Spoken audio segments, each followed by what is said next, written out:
Audio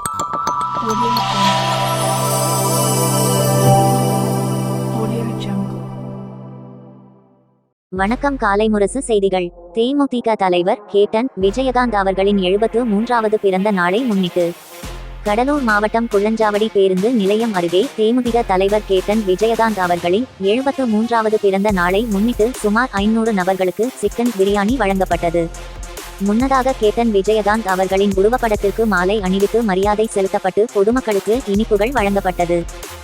Cuddalore மாவட்ட தேமுதிக அவைத்தலைவர் ராஜாராம் தலைமையில் நடைபெற்ற அன்னதான விழாவில் சிறப்பு அழைப்பாளராக தேமுதிக கடலூர் வடக்கு மாவட்ட செயலாளர் ப. சிவகொழுந்து கலந்து கொண்டு பொதுமக்களுக்கு அன்னதானம் வழங்கி தொடங்கி வைத்தார். நிகழ்வில் மாவட்ட பொருளாளர் ஏ. பி. ராஜ், மாநில பொதுக்குழு உறுப்பினர் சுமு சுரேஷ், மாவட்ட இளைஞர் அணி துணை செயலாளர் செல்வராஜ், குறிஞ்சிப்பாடி மேற்கு ஒன்றிய கழக செயலாளர் வேல்முருகன், குறிஞ்சிப்பாடி மேற்கு ஒன்றிய பொருளாளர் ஜெயபிரகாஷ், மாவட்ட விவசாய அணி செயலாளர் ராஜவேல், மாவட்ட பிரதிநிதி காஜராஜன், மாவட்ட கேப்டன் மன்ற முன்னாள் துணை செயலாளர் பெரியண்ணா உள்ளிட்டோர் கலந்து கொண்டனர்.